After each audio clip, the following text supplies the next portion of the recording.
বাংলাদেশের স্পোর্টসে এখন মনে হয় ভাদ্র মাস চলতেছে। এদিকে অস্ট্রেলিয়া বাংলাদেশের ক্রিকেটের কাছে নাকানি চোবানি খাইতেছে, আবার এদিকে কালকেই খুশির সংবাদ, ভারতের পরিবর্তে বাংলাদেশকে এশিয়ান কাপে সংযুক্ত করা হয়েছে। এটা এশিয়ান কাপ হবে না, এটা হবে আসিয়ান কাপ। সো যারা এশিয়ান এবং আসিয়ানের মধ্যে একটু মিল খোঁজার চেষ্টা করতেছেন, ব্যাপারটা এরকম না, এটা হচ্ছে এশিয়ান কাপ না, এটা আসিয়ান কাপ। দক্ষিণ পূর্ব এশিয়া এবং সাফের কিছু দল নিয়ে এটা হচ্ছে এই টুর্নামেন্টটা। সো এই টুর্নামেন্টটা ফিফা কর্তৃক অনুমোদিত, এবং এই টুর্নামেন্টের একটা বিশেষ মর্যাদা আছে। যাই হোক, বাংলাদেশ ভারতের পরিবর্তে জায়গা পাওয়ায় আমরা যতটুকু না খুশি, আমি তার চেয়ে বেশি অখুশি হয়েছিলাম যে যখন এই খেলাটার প্রথম দিক থেকেই আমাদের সুযোগ ছিল, তখন আমরা এই সুযোগটা কেন নিইনি বা এটা নিয়ে কেন দৌড়ঝাঁপ করিনি। কারণ পাকিস্তান সবার আগেই, সাফের মধ্যে পাকিস্তানই সবার আগে এশিয়ান কাপে খেলার জন্য তারা নিজেদেরকে লিপিবদ্ধ করে রাখছে। যাক, এই তরকারি যখন যাবো না, যখন সুযোগটা চলে আসছে, আসিয়ান কাপে বাংলাদেশ কেমন করবে সেগুলো নিয়ে আলাপ করি। প্রথমে আমার কাছে যেটা মনে হয় যে এইটা বাংলাদেশের জন্য একটা বিরাট সুযোগ, আন্তর্জাতিক মঞ্চে বাংলাদেশ নিজেকে পরিচয় করে দেওয়ার জন্য। আমাদের বিশ্বমানের হামজা চৌধুরী, ফারহান আলী ওয়াহিদ, লুই ওয়াটসন আসতে পারে, তারপরে জায়ান হাকিম, ট্রেভর ইসলামকে আনার চেষ্টা করা হচ্ছে। সো এই এই সেট আপ, বাংলাদেশের সেট আপ সব মিলায় যদি আমরা নিজেদেরকে একটা প্রমাণ করে দিতে পারি, বিশ্বমঞ্চকে জানিয়ে দিতে পারি, তাহলে ডেফিনেটলি এরকম অনেক কাপ খেলার সুযোগ, অনেক কিছু খেলার সুযোগ আমাদের সামনে আসবে, এবং এটাই হচ্ছে আমাদের মূল পাওয়া হবে, এটাই মূল পাওয়া। কালকে যখন এটা কনফার্ম হইলো, তারপর থেকে আমি শুনতে পাচ্ছি যে লুই ওয়াটসনকে সময়সূচি জানিয়ে দেওয়া হয়েছে এবং তাকে খুব ইগারলি বলা হয়েছে। তারপরে ট্রেভর ইসলামকে জানানো হয়েছে, ট্রেভর ইসলাম সময়সূচি জানতে চেয়েছে। ট্রেভর ইসলাম যদি আসে, it will be very fantastic. Zayan Hakim আসতেছে ফর শিওর, ফারহান আলী ওয়াহিদ আসতেছে ফর শিওর, তারপরে হামজা চৌধুরীকে পাচ্ছি আমরা।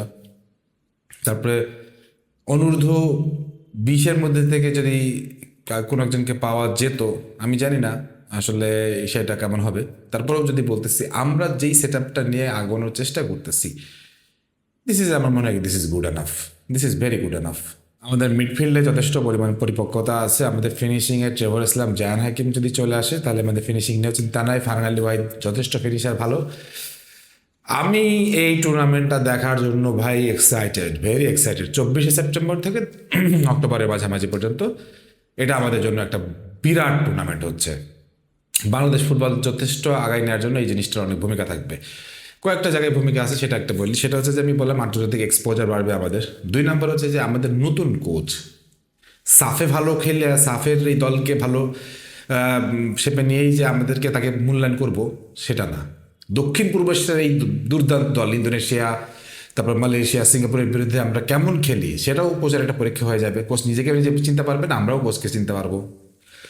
3 নম্বর হচ্ছে যে আমাদের ফিফা র্যাঙ্কিংয়ে যথেষ্ট উন্নতি করার সুযোগ থাকবে। দেখেন, আমি বলি ইন্দোনেশিয়ার সাথে ম্যাচটা খুবই টাফ হবে, স্বাগতিক হিসাবে খুবই টাফ হবে।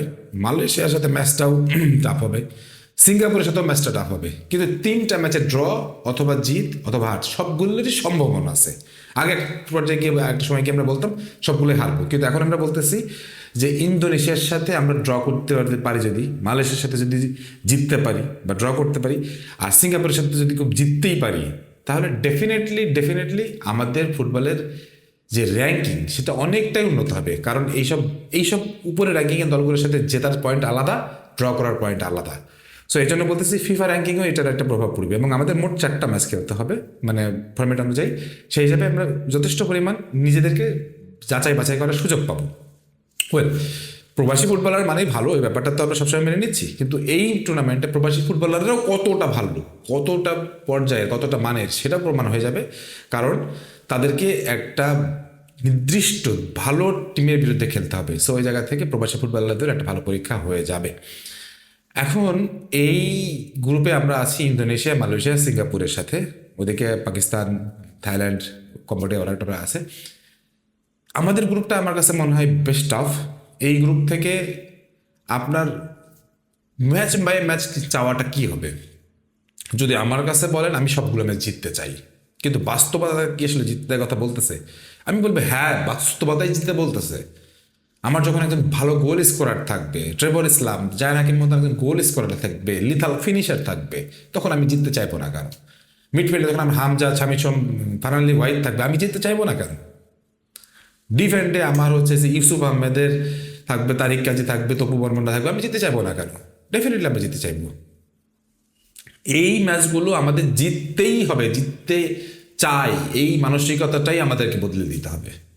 আমরা পার্টিসিপেট করার জন্য একটা সময় যে কোনো টুর্নামেন্টে অংশগ্রহণ করতাম, সেটা দরকার নেই। এবং সবচেয়ে বড় ব্যাপার হচ্ছে সাফে আমাদের যে খেলাটা আছে সেটা সবচেয়ে বড় প্রতিযোগিতামূলক খেলার সবচেয়ে বড় আমাদের একটা হয়ে যাবে। এখান থেকে সিঙ্ক কম্বিনেশন, আমাদের যাচাই বাছাই সব কিছু হয়ে যাবে। আমরা বিদেশি মানেই যে ভালো খেলতেছে, তারা আসলে কতটুকু পারলো সেটা প্রমাণ হয়ে যাবে।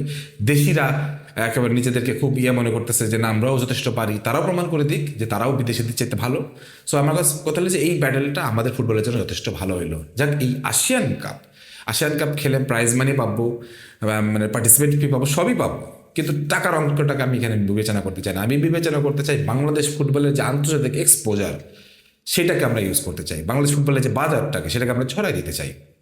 এবং এই বাংলাদেশের এই ফুটবলটাকে দেখে আমার মনে হয় বিদেশি অনেক প্রবাসী ফুটবলাররা আরও বেশি উদ্বুদ্ধ হবে যে এরকম যেহেতু বড় বড় টুর্নামেন্ট বাংলাদেশ অংশগ্রহণ করতেছে, তারা আরও বেশি খেলার জন্য আগ্রহী হবে। আই মাইট সে যে লুই ওয়াটসন এই টুর্নামেন্ট থেকে আগ্রহী হতেও পারে, কারণ তাকে বলা হয়েছে। এবং ট্রেভর ইসলাম তো অলরেডি জানতেই চাইছে যে আপনারা আমাকে শিডিউলটা জানায়, শিডিউলটা যদি মিলে যায় তাহলে ট্রেভর ইসলাম উইল কাম। তাদের সব কাজ শেষ অলরেডি। লুই ওয়াটসনের এখন সে সম্মতি দেয়নি, পাসপোর্টের কাজটা সম্মতি দিলে পাসপোর্টের কাজটা শেষ হয়ে যাবে। সো এই জন্য বলতেছি যে এই টুর্নামেন্টে যদি তারা আসতে পারে, কারণ তারা ফিফা কর্তৃক স্বীকৃত এত ভালো টুর্নামেন্ট তারা সচরাচর আর পাবে না। সেই জন্য বলতেছি প্রবাসী ফুটবলারদেরও আরও দু জায়গায় এক্সপোজার বাড়বে, এবং এই টুর্নামেন্ট থেকে আমরা আরও অনেকগুলো টুর্নামেন্ট, আরও অনেকগুলো বড় বড় প্রীতি ম্যাচ খেলার সেই সুযোগটা পাবো। এক হিসেবে ভারত আমাদেরকে কপালটা খুলে দিচ্ছে, এই কপালটা এখন একটু ঘষে মাঝে পরিষ্কার করে নিতে হবে, যেন এই সুযোগটাই বাংলাদেশ ফুটবল পরিচয় করে দিক পৃথিবীর অন্যান্য পৃথিবীকে। বাংলাদেশ ফুটবলিং ন্যাশন হিসাবে মাথাচাড়া দিয়ে উঠতেছে, এবং এইটার পরিকল্পনা পরিচ্ছন্ন আছে, এবং এটার চিন্তা ভাবনা অনেক সামনের দিকে আগানো, যাতে করে আমরা পরবর্তীতে যে কোনো টুর্নামেন্টে নির্দ্বিধায় আমন্ত্রণ পেতে পারি, নির্দ্বিধায় খেলতে পারি, এবং র্যাঙ্কিং অনেক উন্নতি করতে থাকতে পারি। দিন শেষে আমরা বলতে পারি বাংলাদেশ ফুটবল বিশ্বকাপের জন্য তৈরি হচ্ছে, বিশ্বকাপে যাবো কি যাবো না সেটা পরে, তৈরি হচ্ছে। এই টুর্নামেন্টে আপনাদের কোনো মতামত থাকলে সেটা অবশ্যই জানাতে পারেন। এই টুর্নামেন্টে প্রচুর আপডেট আসবে, অ্যানালাইসিস আসবে, প্রি অ্যানালাইসিস আসবে, সবই আসবে। আপনাদের কোনো মতামত থাকলে জানান, কোনো সমস্যা, সব কিছু আমরা জানতে চাই। সবাই ভালো থাকেন, সুস্থ থাকেন, আল্লাহ হাফিজ।